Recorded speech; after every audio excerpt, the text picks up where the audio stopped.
Pues muy buenos días a todos y vamos a iniciar la segunda sesión del día. Esta sesión, si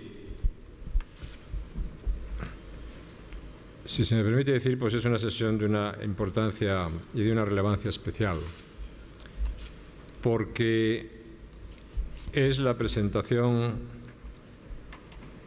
del informe sobre desigualdad elaborado por un grupo de expertos dirigidos por el director del Departamento de Economía de la Fundación Miguel Marín. Gabriel Orriaga, Ignacio Muñoz Alonso, Juan Carlos Rodríguez, María Blanco, Ismael Sanz, Juan José Toribio, Fernando Fernández, Jorge Sainz han elaborado el informe sobre desigualdad. Y quiero decir que, en mi opinión, es un informe magnífico que merece la pena ser leído. Claro que muchos o algunos podrían decir, ¿y qué va a decir usted? Si es su fundación la que ha hecho el informe. Pero decir, me siento muy orgulloso del informe sobre la reforma fiscal que hizo esta fundación. Me siento también muy satisfecho del informe sobre la reforma energética que hizo esta fundación. Y me siento muy satisfecho de este informe.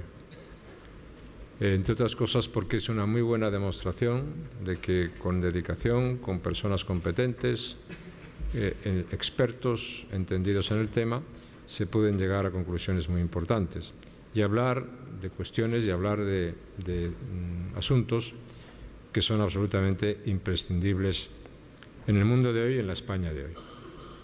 Cualquiera que se avance por las conclusiones del informe entiende y ve perfectamente lo que significan las consecuencias de la globalización, por una parte, de la revolución tecnológica, que es parte de la globalización, por otra, y las consecuencias que se plantean en las economías de todo el mundo, en los mercados de empleo de todo el mundo, las consecuencias desde el punto de vista social, etcétera, etcétera. Y cualquiera que se adentre por este informe, especialmente por las conclusiones de este informe, pues llega a la conclusión, una de las conclusiones que puede llegar es que es imprescindible hablar sobre estas cuestiones. Y resulta absolutamente absurdo no hablar sobre los problemas que tenemos encima de la mesa o que podemos tener en el futuro. La cuestión es por qué se producen elementos que tienen de desigualdad en las sociedades, por qué se producen elementos o situaciones de pobreza en las sociedades. Y se puede llevar, en unos países se puede llegar en distintos países a circunstancias que son no exactamente las mismas, sino diferentes, aunque estén empujadas por las mismas, por fuerzas como la globalización o fuerzas como la revolución tecnológica, que en líneas generales han permitido hasta ahora que millones de personas salgan de la pobreza en todo el mundo, millones de personas, y que millones de personas formen parte de las nuevas clases medias que surgen en India, en China, o que surgen en otros países asiáticos, o que surgen en Latinoamérica, o que empiezan a surgir incipientemente en algunos países latinoamericanos. Aquí en España nosotros sabemos muy bien que la conclusión es que el debate esencial es sobre la cantidad de dinero que se dedica a algunas cuestiones, por ejemplo, a lo que se llaman las políticas sociales, y no sobre la eficiencia del uso de esos recursos.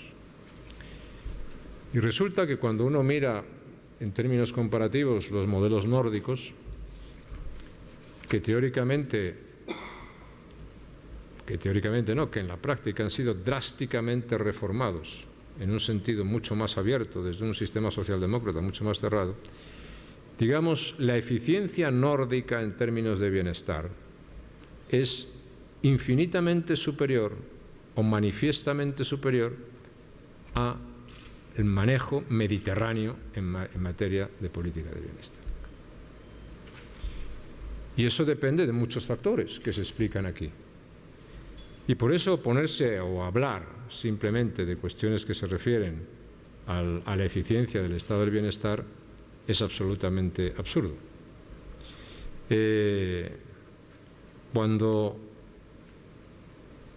un mercado laboral excluye a jóvenes, excluye a parados de larga duración, hace que sean fácilmente o no les deja trabajar o les expulsa fácilmente, los mecanismos de transferencia social, sea por vía en su momento de pensiones, sea por vía en su momento de subsidios de desempleo, son mucho menores porque depende de años de cotización de trabajo o depende de la calidad del trabajo. Al no existir esos factores, pues existe una merma salarial y por lo tanto existe un incremento de desigualdad. Sobre eso hay que reflexionar porque hay que tomar decisiones sobre ese punto.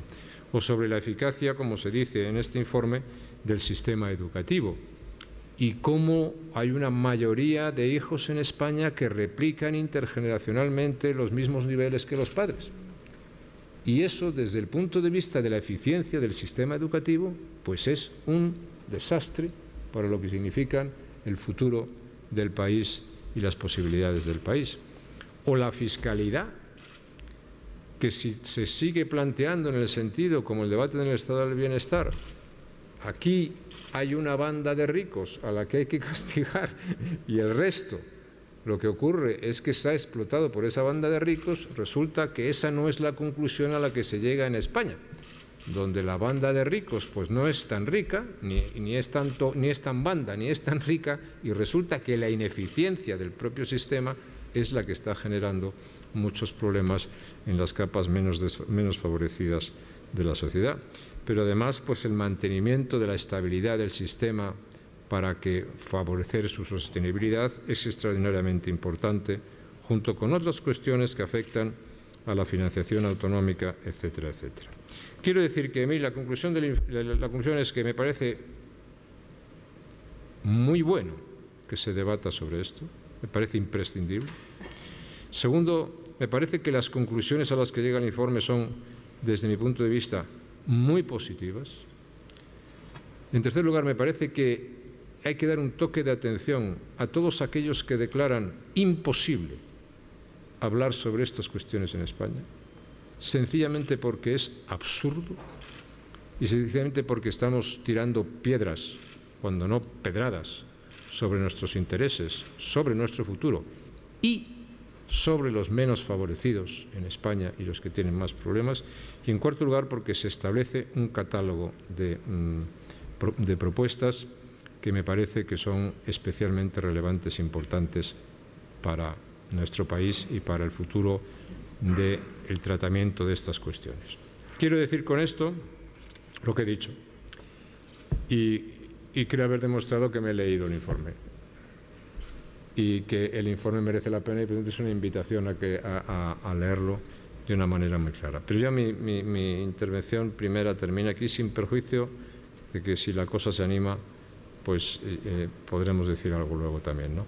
Pero ahora es no es Juan Carlos, es Juan Carlos Rodríguez, pues el que con mucha más precisión de la que pueda haber yo hecho y con mucho más conocimiento de causa nos va a hablar como uno de los autores del informe. A todos los autores les doy especialmente las gracias por su trabajo y por su colaboración y por su contribución.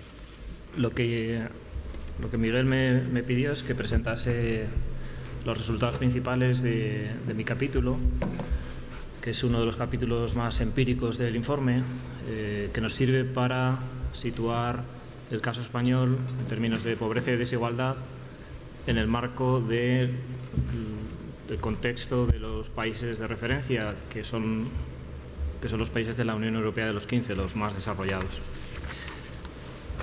En el capítulo primero hago una introducción para explicar los conceptos y mi enfoque y el enfoque que voy a seguir. Luego presento la evidencia sobre pobreza, luego la evidencia sobre desigualdad, luego la evidencia sobre movilidad intergeneracional, que es muy importante en la línea de lo que se ha dicho ahora mismo. Por ejemplo, en términos de cuánto se reproduce el nivel educativo de los padres en los hijos y cuanto más, peor. Y luego elaboro unas conclusiones que son más bien abiertas y que tienen que ver con cómo se plantea la discusión sobre estos temas en un país como España. El objetivo del capítulo es presentar los datos básicos de pobreza, desigualdad, de movilidad, para echar a andar, es decir, para que la discusión pública sobre estos temas sea lo suficientemente sensata, fundamentada, desapasionada, realista. Y ese es el objetivo que he intentado perseguir. Y lo persigo desarrollando 3 conceptos y la evidencia que corresponde con esos 3 conceptos. El de pobreza, y ahí estudio tanto las tasas relativas, que ya veremos lo que son, como las absolutas, y abogo por fijarnos en la segunda sobre todo. Afronto también la cuestión de la desigualdad económica, no otro tipo de desigualdades, y apuesto por ir más allá de la discusión sobre desigualdad de ingresos y de riqueza, e incluir la desigualdad de consumo y, en particular, incluir en los datos de desigualdad las prestaciones públicas en especie, que son las grandes ausentes de la discusión y que son muy importantes, como hemos visto esta mañana en la presentación de Nadal. Y, por último, me ocupo de los datos acerca de la movilidad intergeneracional desde 3 puntos de vista, pero los 3 puntos de vista son bastante coincidentes. En términos de pobreza, hay que recordar simplemente que tenemos 2 maneras de medirla. Tenemos una manera de medirla en términos relativos y otra en términos absolutos.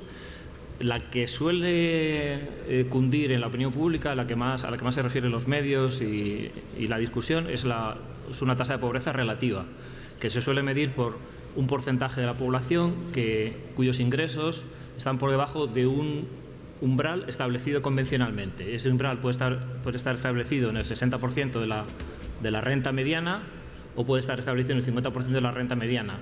Es una convención, no hay ninguna necesidad de que el umbral esté ahí establecido. Entonces, son pobres todos los que tienen ingresos por debajo de ese umbral. Y en términos absolutos, sin embargo, el umbral no va cambiando año a año, porque la renta media sí que va cambiando año a año, sino que se intenta o bien anclar el umbral de pobreza a un año determinado y ver cómo va evolucionando el número de las personas consideradas como pobres a lo largo del tiempo, o bien se mide más cualitativamente en términos de el acceso a determinados bienes que consideramos un mínimo o unos bienes suficientes para llevar una vida digna. Me ocupo de las 3 variantes de esa medida de la pobreza. La más conocida es la primera, la tasa de riesgo de pobreza, el porcentaje de personas que viven por debajo de ese 60% de la mediana. Y eso se puede medir habiendo contado las transferencias sociales o no habiéndolas contado. Si no las contamos, el puesto de España es un puesto medio-bajo en términos de la Unión Europea de los 15. Es decir, estamos en una posición no negativa, pero no muy positiva. Si las contamos, que es el gráfico siguiente, entonces nos damos cuenta de que los datos españoles son, así vistos, malos. Tenemos la tasa de pobreza, así medida, más alta de toda la Unión Europea de los 15. Y está situada en el 20%, que es el 20% que venimos escuchando pues desde hace 10, 15, 20 años. En España, prácticamente desde hace todo ese tiempo, hay un 20% de individuos, de personas, que encajan en esta definición de pobreza, independientemente de lo que haya ocurrido a lo largo del tiempo. Si la economía ha ido mal, ha ido bien, si ha crecido mucho, ha crecido poco, la tasa de pobreza es el 20%, porque en realidad no es una tasa de pobreza, es una tasa de distribución de la renta. Y como la distribución de la renta no ha cambiado tanto, aunque la renta de todo el mundo haya subido mucho, siempre hay un 20% que está por debajo, en España, que está por debajo de la renta mediana, del 60% por la renta mediana. Pero démonos cuenta de que hay países en los que ese porcentaje es bastante más bajo. Puede ser un 10%, en los países nórdicos 10, 11, 12, 15%. O sea que en términos de pobreza relativa nuestros datos no son buenos. La comparación de la tasa de pobreza antes de transferencias sociales y después de transferencias sociales nos da una pista de lo que pasa en España en cuanto a esta manera de entender la pobreza. Y es que en España las transferencias sociales reducen poco la tasa de pobreza, así medida. No quiero decir que eso es que ese 20% sea gente que yo consideraría pobre, sino que convencionalmente se le considera como pobre. En otros países las transferencias sociales rebajan mucho la tasa. En España, como vemos ahí, se rebaja bastante poco, tanto en momentos de bonanza económica como en momentos de crisis económica. En España se rebaja 4 puntos en tiempos de bonanza y se rebaja 8 puntos en tiempos de crisis. Pero, por ejemplo, en Dinamarca o en Irlanda, en tiempos de bonanza se rebaja 16, 15 puntos, en Finlandia 15 puntos y en tiempos de crisis se rebaja más todavía. Es decir, el papel de las transferencias sociales en reducir la tasa de pobreza en España es inferior al que desempeñan en otros sitios, probablemente por el tipo de transferencias, porque en España las transferencias sociales básicas que cuentan al respecto son, en lo fundamental, subsidio de desempleo. El subsidio de desempleo no iguala, no tiende a igualar la renta de la gente, sino que es muy dependiente del salario que uno ha tenido, por lo tanto no produce un efecto de igualación, como sí lo producen otro tipo de transferencias sociales, prestaciones familiares, prestaciones por hijo, prestaciones universales que no dependen de la renta, que es las que tienen otros países, los nórdicos, los del centro de Europa y demás. En este gráfico vemos cómo ha ido evolucionando esa tasa en España en los últimos 30 años.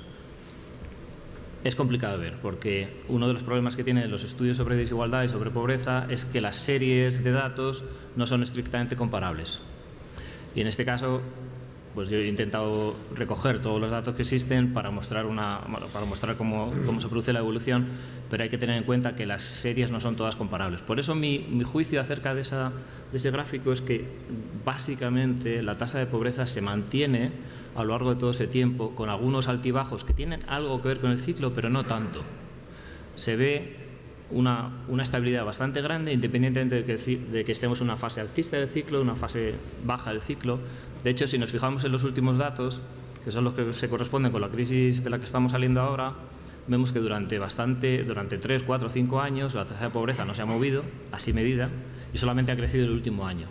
Y es un poco absurdo, porque todos sabemos que en esos años ha aumentado el número de gente con dificultades, con muchas dificultades. Entonces, el problema de este tipo de tasas es que ofrecen resultados contraintuitivos, que no tienen tanto que ver con la experiencia que tenemos de las cosas. Y por eso, en la discusión académica y en la discusión pública cada vez más se introduce medidas de pobreza absoluta. Como os he dicho antes, en el mundo está saliendo de la pobreza centenares de millones de personas en los últimos tiempos, porque se mide esa pobreza en términos absolutos. Se dice cuántos viven con una renta de $1 al día o una renta de $2 al día. Bueno, la proporción y el número absoluto de gente que vive con esas rentas ha crecido enormemente en los últimos 20 o 30 años. Eso es lo que se intenta aplicar a los países desarrollados con una definición de pobreza que le llaman los expertos la tasa de pobreza anclada. ¿Anclada qué quiere decir? Que se fija el umbral al que existe al principio de un periodo, por ejemplo en el año 2008, y se ve cómo va evolucionando la proporción de gente que vive por debajo de que tiene ingresos por debajo de ese umbral. Eso es más realista para ver la evolución de la población que tiene dificultades, mucho más realista que la tasa relativa. La tasa relativa prácticamente no cambia, mientras que las tasas de pobreza anclada, como se ven en el gráfico, sí que cambian. Ahí tenemos 3 momentos históricos distintos, con 3 medidas distintas, pero la historia que nos cuenta es muy clara. Si vemos el primer momento, que es del año 85 hasta el año 89, y luego la crisis de los 90, se ve que cae mucho la tasa de pobreza anclada, muchísimo, de un 20% a un 5%, y luego cuando ya las circunstancias de la economía empiezan a complicarse, se mantiene el 5%. Es lógico, crece mucho la economía, mucha gente encuentra trabajo, mucha gente tiene más ingresos, la tasa de pobreza cae. Luego tenemos también una información parcial, pero suficiente, del último ciclo expansivo, aunque solamente tenemos datos desde 2005 a 2008. También está creciendo mucho la economía y la tasa de pobreza también está cayendo, algo esperable y lógico. Y luego tenemos los datos de la crisis y se ve también que esa tasa de pobreza anclada, que es una medida absoluta de la pobreza, crece como es lógico. Lo ilógico es que la tasa de pobreza se mantenga a lo largo de una crisis tan profunda y que ha destruido tanto empleo y que ha provocado tantas dificultades para tantísimas familias. Por eso es conveniente utilizar a la vez que la tasa relativa este tipo de tasas absolutas. Y otra medida interesante que también nos da una idea más realista de cómo vive la gente con más dificultades, es un indicador que se viene desarrollando los últimos 10 años más o menos, 10-12 años, que es la privación material y que mide la proporción de individuos que no accede a determinados bienes o que tiene dificultades para afrontar determinados gastos, por ejemplo, gastos de vivienda, gastos financieros, o no puede hacer determinadas comidas que incluyen proteínas, por ejemplo, o no puede salir de vacaciones, no puede comprarse un coche y demás. Entonces, tenemos estadísticas buenas ya al respecto para los países de la Unión Europea desde hace 10 años más o menos, y nos sirve para entender cómo vive la gente y qué proporción de la gente tiene más dificultades para llevar una vida digna, digamos.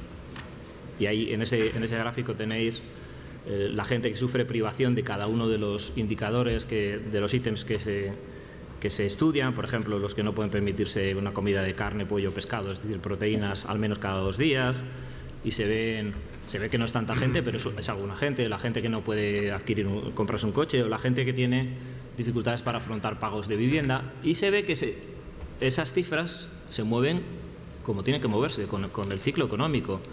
Caen las dificultades a medida que va creciendo la economía, y cuando la economía tiene muchos problemas, las dificultades aumentan.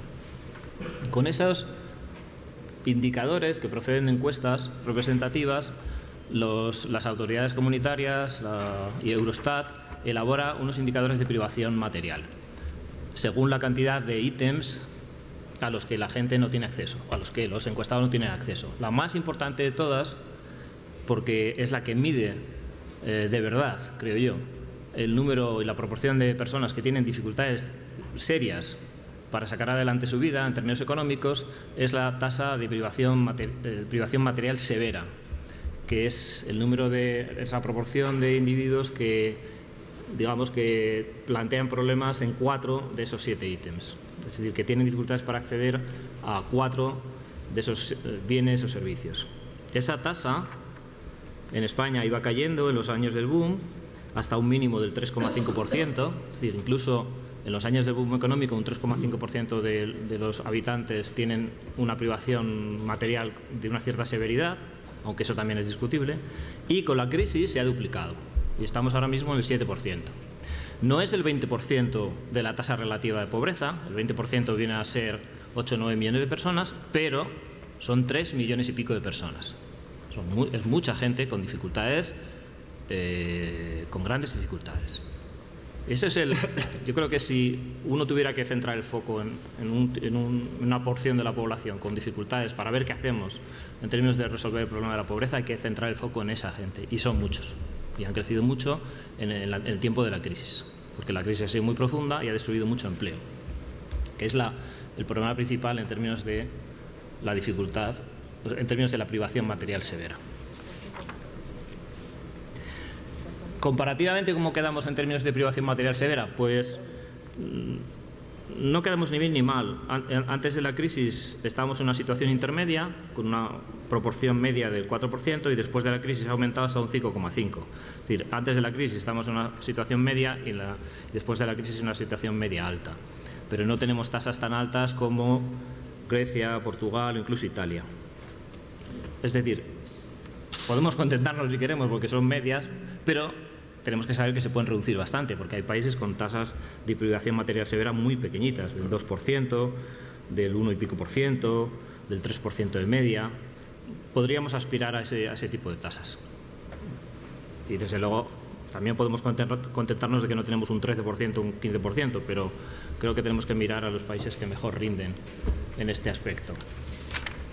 Y en términos de desigualdad, pues como he dicho al principio, estudio primero desigualdad de ingresos, segundo desigualdad de riqueza y tercero desigualdad de consumo, que es, ya veremos lo que es, pero es algo que se estudia relativamente poco. En términos de desigualdad de ingresos,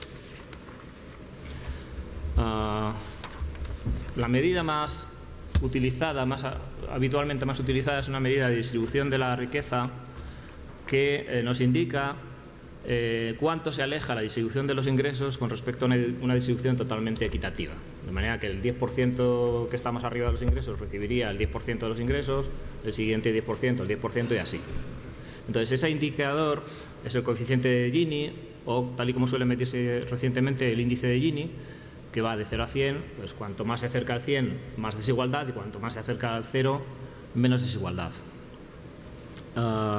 Y ahí, en el gráfico que vemos ahora, está medido tanto para el tiempo el tiempo anterior a la crisis como para el tiempo de la crisis. Se ve que los datos españoles son más bien medio altos, es decir, tenemos niveles medio altos de desigualdad a escala de la Unión Europea de los 15, a escala mundial no. A escala mundial tenemos niveles medio bajos o bajos, pero esta escala, que es la que nos sirve de referencia normalmente, tenemos niveles medio altos, tanto antes como después de la crisis. Y veis que los niveles bajos, pues ya sabéis cuáles, como os he dicho antes también, los niveles bajos los presentan los países nórdicos y países centrales de Europa, y los niveles más altos, los países del sur de Europa y algún anglosajón, Reino Unido.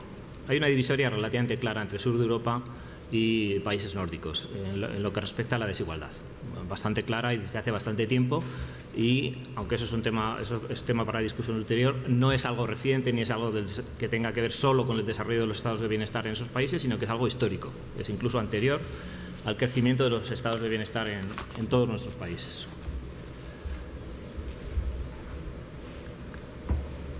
También he intentado reconstruir la evolución del índice de Gini a lo largo de la mayor cantidad de tiempo posible.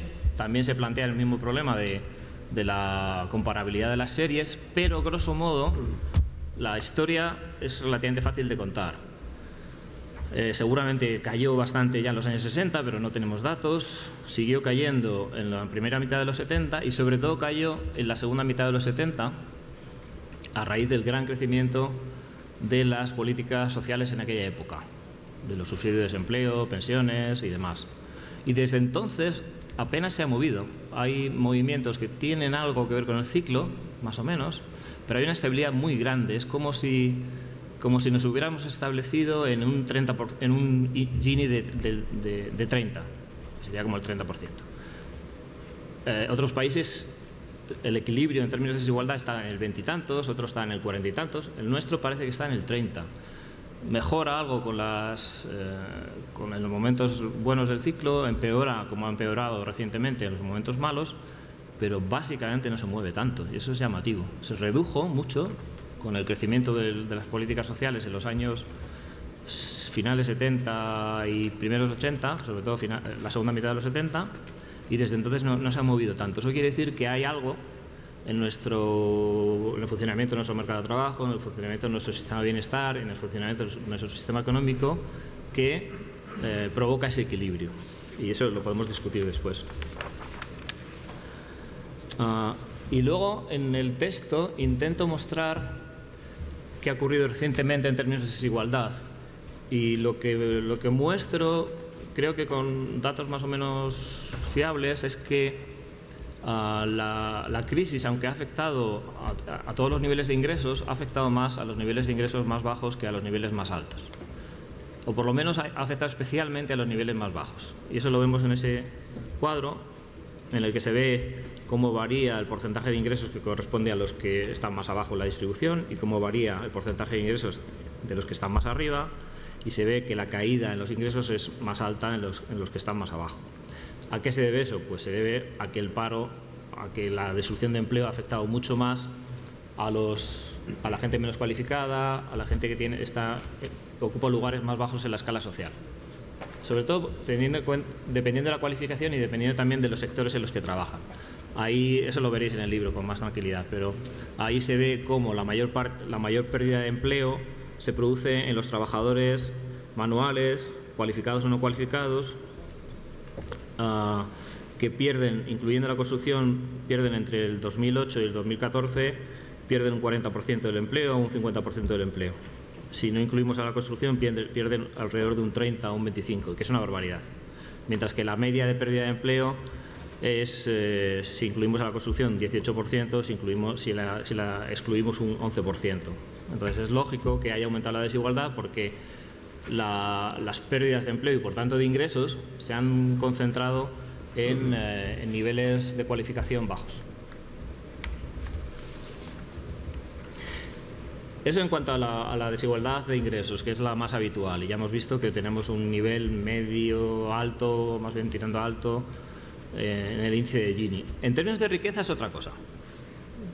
No hay tantos indicadores de desigualdad de riqueza, aunque se habla muchísimo de ello, se habla del 1% más rico y de cuántos ingresos acumula todo el mundo y de cuántos se han enriquecido en los últimos tiempos, y ya hablarán mis compañeros de quien ha desarrollado más esa idea, que es Piketty y demás, que todos conocéis, pero al menos tenemos alguna encuesta que llevarnos a la boca en Europa para comparar la riqueza de los españoles y del resto de los europeos con unas ciertas garantías de exactitud.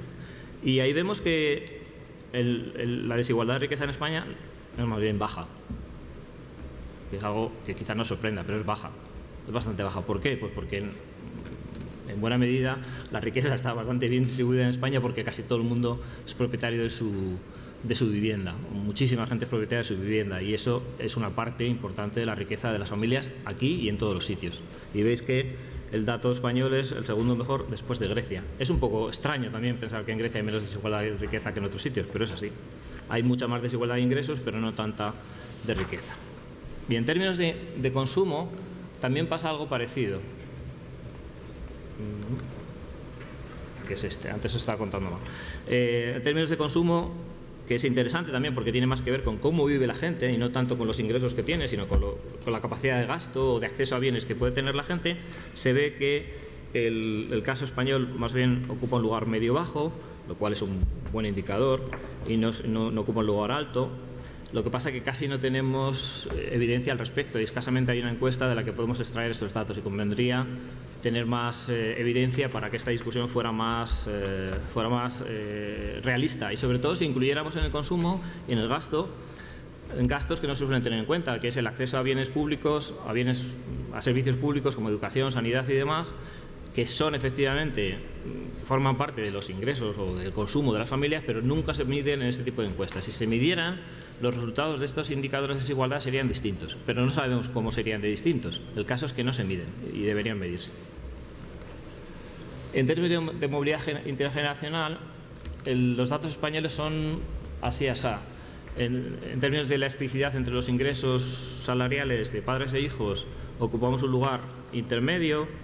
Los países desarrollados, más bien tirando a regular.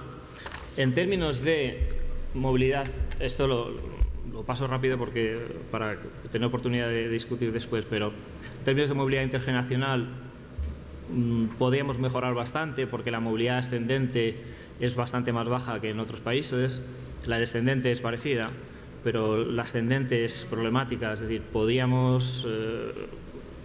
nuestro sistema educativo fundamentalmente podría funcionar mejor para que la gente que está situada a niveles más bajos ascendiera a niveles más altos, y eso se ve en el último gráfico también, que es que la tasa de permanencia, de persistencia de una generación con respecto a la anterior en un nivel educativo alto es alta en España, relativamente alta en España. Eso quiere decir que el sistema educativo tiende a reproducir las desigualdades más que en otros sitios. Pero no tiene por qué ser así. Podría ser un sistema educativo que igualase más el punto de partida y por tanto facilitase que el punto de llegada no dependiese tanto del punto de partida. Entonces aquí tenemos uno de los problemas serios, diría yo, en términos de desigualdad en nuestro sistema educativo, que no iguala lo suficiente. Como conclusiones,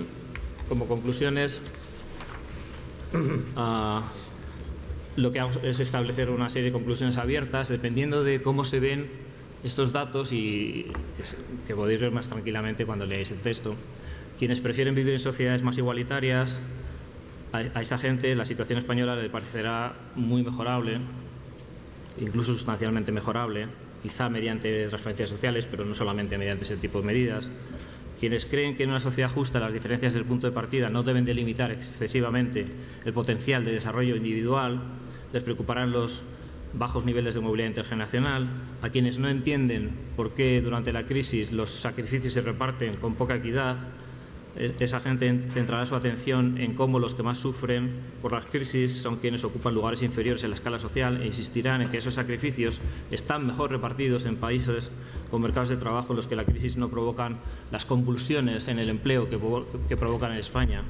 Y por último, quienes creen que la discusión sobre desigualdad y pobreza tiene que partir de un conocimiento fundado sobre la realidad, lamentarán la falta de indicadores aún más cercanos a la vida real, más ligados al disfrute de bienes y servicios, incluyendo, como he dicho antes, los servicios públicos en especie, que son los grandes ausentes en las estadísticas de desigualdad. Yo espero que la discusión sea más reposada que esta presentación y que sea más aprovechable. Gracias. Bueno, voy a empezar hablando un poco de cuáles son los orígenes de este informe, las causas y las razones que nos llevaron a plantearnos este informe, que son tres, básicamente. En primer lugar, este informe, como ha dicho el presidente, bueno, es el cuarto de una sucesión de informes, pero lo considero como el resultado de los últimos años de trabajo del Departamento de Economía y Políticas Públicas. Como decía ayer el presidente en la sesión de apertura, el campus es el volcado de todo el trabajo que hemos hecho durante un año. Pues en este caso, en este informe, yo creo que se vuelcan muchos de los trabajos y de las conclusiones que hemos alcanzado, sobre todo en el informe de reforma fiscal y en el de reforma laboral que presentamos tanto en el campus de 2013 como de 2014. Y responde, pues, así al objetivo de poner sobre la mesa un programa riguroso de reformas económicas que, una vez superados los rigores de la crisis, nos permita recuperar la senda de la modernización de España. Pero además creo que la virtud de este informe reside en dotar a ese programa de lo que se ha dado en llamar un relato, una argamasa que da sentido a los trabajos que lo han precedido, porque permite contribuir o aspira a contribuir a alcanzar una sociedad más justa, más cohesionada, más competitiva, que permita aprovechar las muchas potencialidades que tiene nuestro país. En segundo lugar, el informe que hoy presentamos nace también de la voluntad de la Fundación de comparecer activamente en los grandes debates políticos, sociales y económicos, y este de la desigualdad lo es especialmente para la sociedad española. Un asunto que implica fenómenos, como ya ha dicho el presidente, como la globalización y el cambio tecnológico, como la evolución demográfica, como el rendimiento del sistema del bienestar, su sostenibilidad, como la estructura, la eficacia del sistema educativo, la estructura del mercado laboral, que implica también a la calidad institucional de nuestro país y a la apertura de la sociedad a la movilidad y a la igualdad de oportunidades. Suponía, por tanto, un reto implícito abordar un asunto muy complejo, multidimensional, que quisimos abordar sin apriorismos, sin dogmatismos, asumiendo que el resultado, fuera el que fuera, podía o debía implicar una revisión o una depuración ideológica. Y en tercer lugar, este trabajo partió también de la intuición de que enfoques como el famoso libro de Thomas Piketty, que estaba teniendo un alto predicamento a escala mundial, representaban una visión excesivamente sesgada, excesivamente encorsetada de la realidad, y sobre todo estaban inspirando planteamientos simplistas en la izquierda política de este país que, como en tantas otras ocasiones, buscan el antagonismo social apropiándose de las buenas intenciones. Planteamientos, a nuestro entender, ramplones, que se resumen en que paguen los ricos, cuya eficacia ha sido repetidamente desmentida por la evidencia empírica, tanto en nuestro país como en los países de nuestro entorno. Planteamientos que buscan mantener los paradigmas tradicionales en relación con el mercado de trabajo, con el sistema educativo, cuando en el fondo, y una de las conclusiones principales de este informe es que son, en buena medida, el mantenimiento de esos paradigmas los que explican la desigualdad en nuestro país. Todas estas razones fueron las que activaron la maquinaria de la Fundación FAES para elaborar este estudio. El germen de este informe fue una intervención brillante de Juan Carlos Rodríguez en el curso de verano que la Fundación organiza en colaboración con el PP de Aragón todos los meses de septiembre en Tarazona. Esa es la razón por la que hemos querido que fuera Juan Carlos el que expusiera o pusiera sobre la mesa los datos sobre los que hemos elaborado el informe. A partir de ahí, en octubre de 2014, se puso en marcha un proceso de búsqueda de autores para este estudio y, francamente, creo que el resultado ha sido óptimo.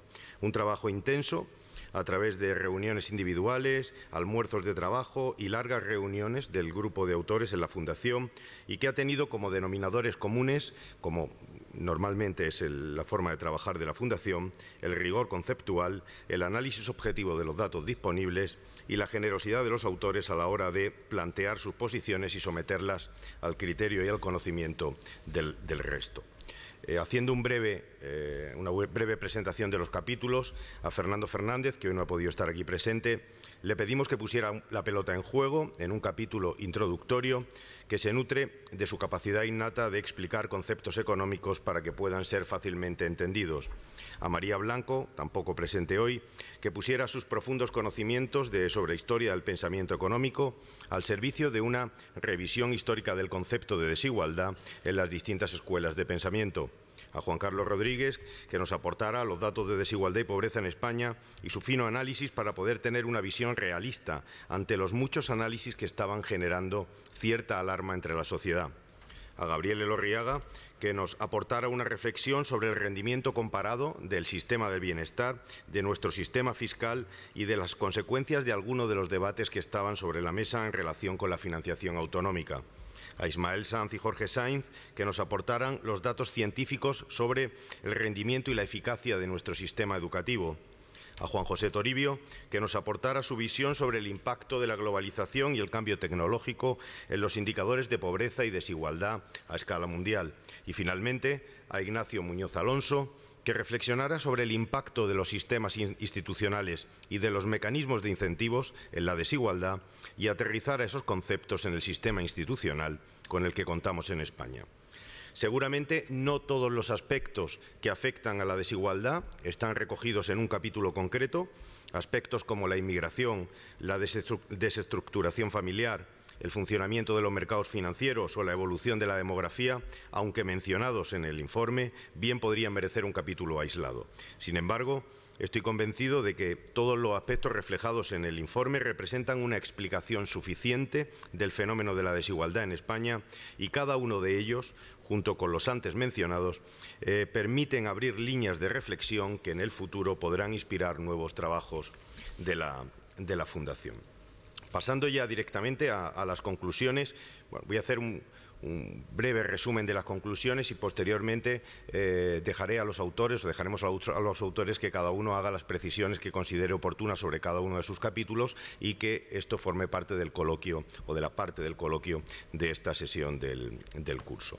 En relación con las conclusiones, creo que es necesario hacer tres precisiones para poder plantear el debate con el rigor necesario. Precisiones que no siempre están presentes en el debate tal y conforme está planteado ahora mismo por parte de determinadas, sobre todo, formaciones políticas. En primer lugar, como veréis en las conclusiones, hacemos una distinción entre desigualdad y desigualdades. Básicamente, trata de recoger la complejidad que tiene este concepto. Complejidad que, como hemos visto en la exposición que acaba de hacer Juan Carlos Rodríguez, deriva de las variadas, de las múltiples posibilidades de medición que tiene el concepto. Se puede medir a través de la renta, de los salarios, de la riqueza, y cada una de esas categorías, o del consumo, del acceso a consumo de bienes, a bienes básicos y esenciales, y cada una de esas categorías puede incorporar matizaciones que hacen que los resultados de los análisis no siempre sean consistentes. En unos hemos visto que España está en situaciones intermedias, en otras no tanto. Si utilizamos la desigualdad medida a través de la riqueza y tenemos en cuenta la vivienda habitual, España podría ser considerado uno de los países más igualitarios de los países de nuestro entorno. Con esto quiero decir que ese factor de complejidad hay que tenerlo en cuenta a la hora de analizar el concepto. Y en segundo lugar, hemos querido hacer explícita los distintos o los dos grandes tipos de desigualdad que puede haber: una desigualdad positiva, una desigualdad legítima que venga derivada de los distintos méritos, capacidades, talentos o grados de asunción de riesgos, y que por tanto es una desigualdad que en absoluto se considera o que en absoluto sería una rémora al crecimiento económico, sino más bien todo lo contrario, es decir, que sería la fuente de la innovación y que sería fuente de crecimiento económico, mientras que por otro lado sí que existe una desigualdad que puede estar basada en captura de rentas, en fenómenos de corrupción, en factores estructurales, mecanismos institucionales que no estén funcionando en un país y que por tanto sí que sería deseable de eliminar en aras de una mayor justicia social. Esta diferencia entre tipos de desigualdad me lleva a la segunda precisión, que es la diferencia entre desigualdad y pobreza.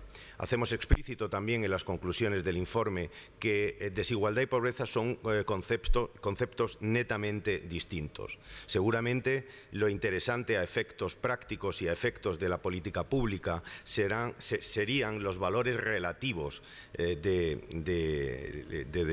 no los valores relativos de acceso, por ejemplo, a bienes esenciales, sino más bien los valores absolutos. Es decir, en opinión de FAES, el problema de la desigualdad o la desigualdad no es un problema en sí mismo, sino que realmente lo que creemos que es un problema son la existencia de bolsas de miseria y de fenómenos de exclusión permanente dentro de la sociedad. Es decir, si toda la desigualdad se diera a partir de unos determinados niveles de renta aceptables, quizá la inquietud que genera este asunto sería mucho menor.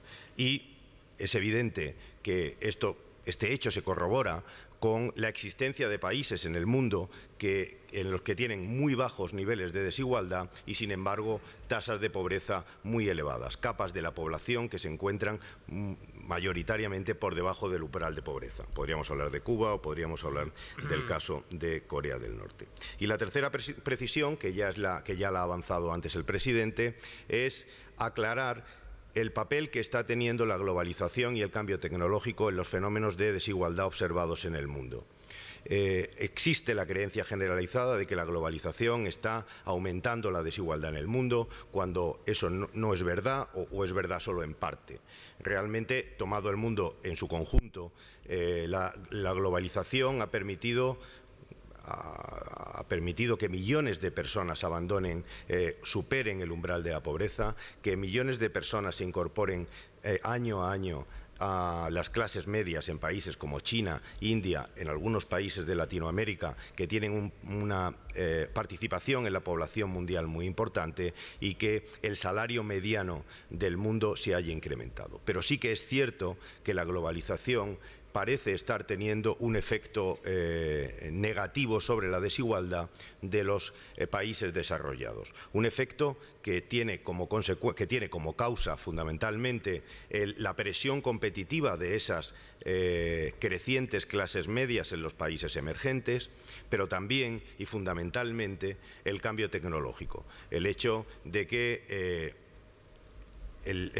la revolución tecnológica que conoce ahora mismo el mundo esté amortizando, por así decirlo, empleos rutinarios en las economías maduras, en las economías occidentales, singularmente en Europa y en Estados Unidos, y el hecho de que ese cambio tecnológico esté aumentando permanentemente la demanda de los trabajadores con un capital humano válido para este cambio tecnológico, aumentando los salarios de estos trabajadores y, por tanto, aumentando la brecha entre los que tienen esas capacidades y ese capital humano y los que no lo tienen. Hechas estas precisiones sobre el concepto de la desigualdad, aterrizamos el concepto en España, y nuestra conclusión, a raíz de los análisis que acaba de realizar Juan Carlos Rodríguez, es que España no está tan mal, o al menos no está tan mal como predican algunos, ¿no?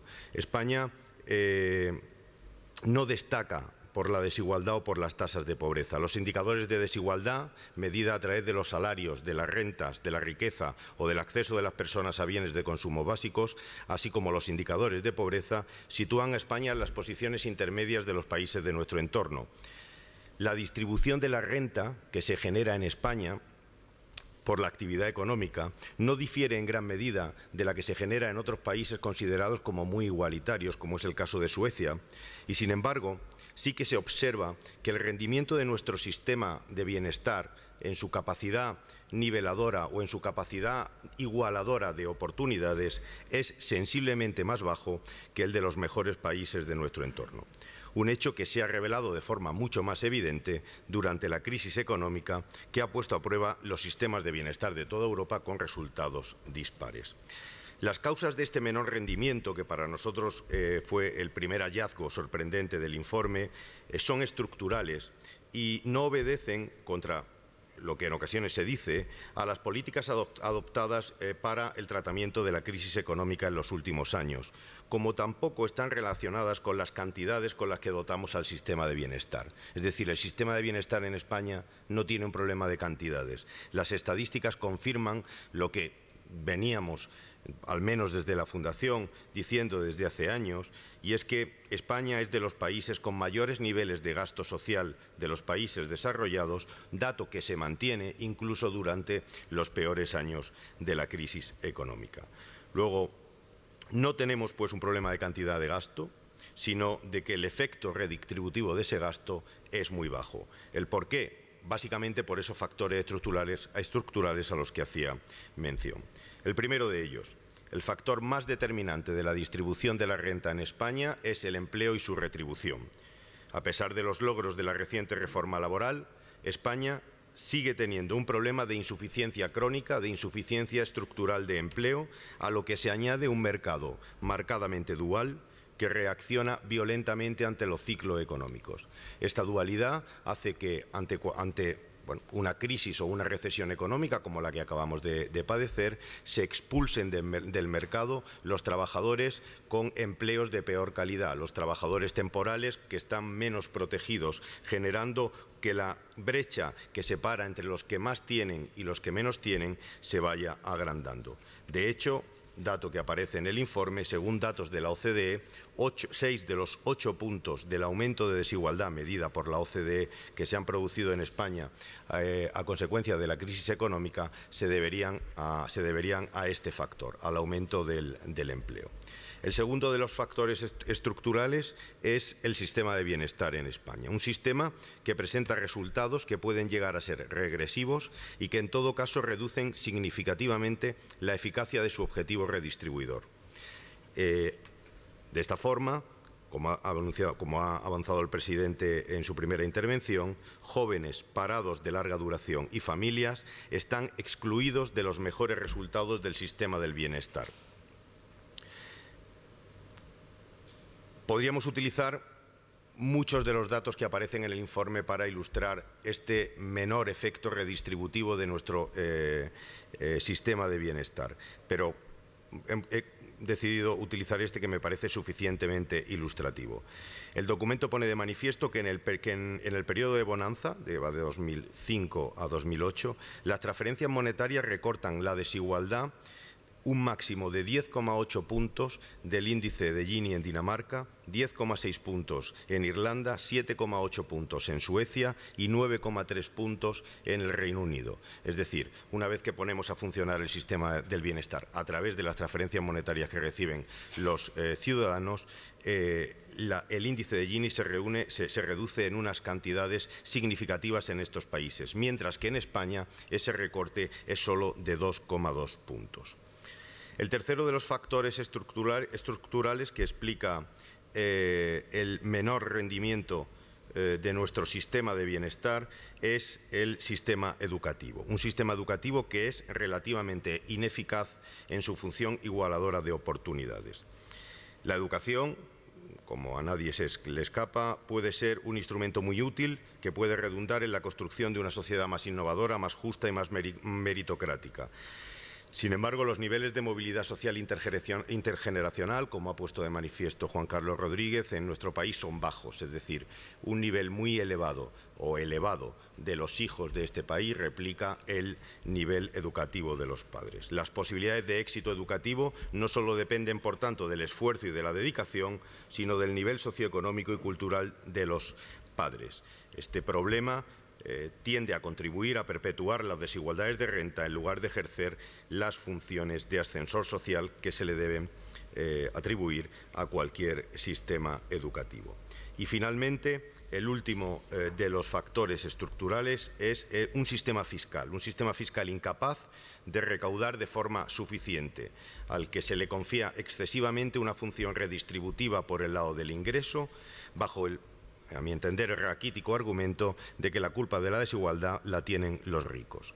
La combinación de estos tres elementos determina el rendimiento bajo del sistema de bienestar en comparación con nuestros socios, que se concentra sobre todo, y como ya he dicho, en los sectores más vulnerables de la sociedad, los jóvenes, los parados y las familias. Estos son los hechos, esta es la evidencia que determina los datos. Comparto, por supuesto, como no podría ser de otra forma, con el presidente que el debate de la desigualdad es un debate pertinente en España, lo es por evidentes motivos de razones, por evidentes razones de cohesión y justicia social, pero sería un grave error plantear este debate con el único objetivo de insistir en las mismas políticas que explican la desigualdad en España y su incremento durante la crisis económica.